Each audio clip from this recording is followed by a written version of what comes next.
The honorable member who has just spoken has dealt with certain wider questions which appear to me to go beyond the scope of the present bill, which is a short bill before the House. The House will remember that when this commission was appointed, they were entrusted with two tasks. One was to examine the whole income tax procedure and suggest ways and means to avoid or prevent evasion in future. Secondly, they were to examine specific cases which were referred to them. What the honorable member has been saying really refers to the first part, that is the wider question. As has been stated, I believe in the statement of objects and reasons we have received from the Income Tax Investigation Commission recommendations on this wider issue, and they will no doubt come up before the House in the form of a measure, and the House will then have full opportunities of considering them, adding to them, or altering them so that we might evolve a proper procedure.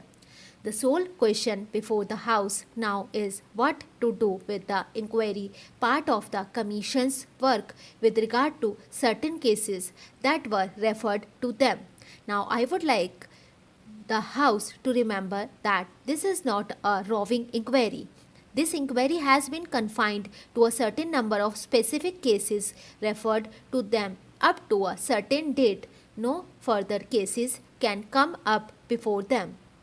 Apart from that, a fair number of all the cases that have been referred to them has been disposed of, and a large number still remains, and this bill is limited to those particular cases and none other. It does not affect the larger issue, and obviously the larger issue cannot be considered in the form of amendments to this particular bill, which is meant to give an opportunity to the Commission of Inquiry to complete its task in those specific cases which have been entrusted to it. This matter would normally, of course, have been dealt with by my honorable colleague, the Finance Minister.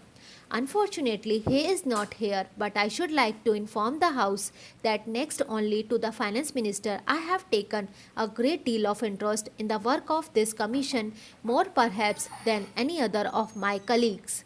Of course, the Finance Minister will be better able to deal with it. I have also been fairly closely connected with the matter in the sense that I have attached great importance to this work, and I have occasionally had talks with the members of the Commission to find out how they were getting on. May I say that the criticism that has been made, I think, yesterday by an honorable member about the rather sorry result of their labors appears to me totally unjustified. I feel their labors have resulted in very substantial and very good results. They have labored under great difficulties, and in spite of that, they have proceeded calmly and steadily with their work in the highest judicial traditions. And the House will remember that the chairman of this commission is one of our most eminent and respected judges of India. We attached great importance to the fact that a commission of this kind must have men of the highest ability and integrity, and we have fortunate in finding such a man, Mr.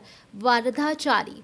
Anything entrusted to a judge of that high standing with his lifelong experience of the bench is bound to be carried out in a judicial manner. The House can be sure of that. In fact, possibly, if delays have occurred, as they have partly, they are due to the fact that the Commission and the Chairman are anxious to preserve every type of judicial procedure and not to do anything which might even give any suspicion of hurrying through and not giving that opportunity which should be given. If the House could see the decisions that they have given, they are tremendously long, 70, 80 or 100 pages. They have carefully given every opportunity and have come to certain decisions. Most of these decisions also, I would like the House to remember, are ultimately by consent. Now the difficulty in dealing with such matters through, let us say, the Income Tax Department, which is the normal way of dealing with them, has been that they cannot deal with them both judicially and at the same time informally. They have to be formed, their rules govern them, and the people concerned do not like that particular process. They do not welcome it. They do not go there easily unless they are compelled by law to go there. They do come, at least relatively, with this reluctance to the inquiry commission because the inquiry commission can deal with them informally, can come to deal with them informally, can come to terms with them, almost any terms that they consider just and proper, which the income tax department cannot easily do always in this manner. At the outset, I should like to state that we are not able to understand some of the secrets of the railway board and the policy which they are following. When I say secret, I mean that they have got certain policies and methods which are not easily understandable by people like us. There is no proper organization through which the ordinary railway laborers and their associations could present their grievances. The Honorable Minister was pleased to say the other day that there is the Railwaymen's Federation. But I must tell him that the practical difficulty of all the unions in the railways is that they are not able to push their case through the Railwaymen's Federation. Another thing I would like to point out is that when representations are made to the Honorable Railway Minister or the Railway Board, in many cases we get a suitable reply, and as far as I have seen, we do get a suitable reply, but that is all. I would request the Honorable Minister to see that their cases are properly considered and something is done to them. The other day, I represented to the Honorable Minister and also the Railway Board the case of the sanitary inspectors. They are classified as supervisory staff. Prior to 3rd May 1948, they were given upper class passes like other officers, but since that date, all of a sudden, the upper class passes have been stopped for these people. We do not understand why this discrimination should have been made against these sanitary inspectors. I would request the Honorable Minister to see that proper consideration is shown to them and to remove inconsistencies in this regard.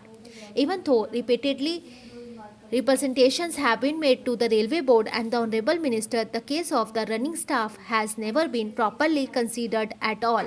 In the case of B grade firemen, all of a sudden the literacy qualification was introduced and people who have passed the SSLC examination have been taken directly as firemen. But what about the case of those who entered service before this literacy question was introduced? Some of them have put in more than 10 years of service. They were recruited by a staff selection board after proper examination. They were never required to pass the SSLC examination when they entered service. But suddenly, the literacy qualification has been introduced and their chances of promotion have been reduced. The number of persons affected is very small, and I would therefore request the Honorable Minister to look into their case favorably. Another point is about telegraph inspectors. They are the people who look after the maintenance of telegraph lines. They have been recruited in the normal manner and they are the people who have put in service of more than 10 or 15 years. The question of wireless inspectors came in at the time of war. They are now classified along with telegraph inspectors. Whenever certain appointments or grades are introduced, the case of the telegraph inspectors is overlooked. The wireless inspectors, who are called communication inspectors, at present came into the picture only at the time of war. What happens is that the telegraph inspectors who have put in a service of more than 10 or 15 years and who look after the work which was used to be done by the wireless inspectors are neglected and overlooked. I hope their cases will receive the deepest consideration of government and a proper solution will be found. I now come to the grievances of travelling tickets examiners. Representations were made by them that they should be classified as running staff. They are not sitting staff. They have been representing that they should be classified as running staff along with drivers and firemen. Their cases have also been overlooked. It is a small case and the Railway Board can easily understand it matter.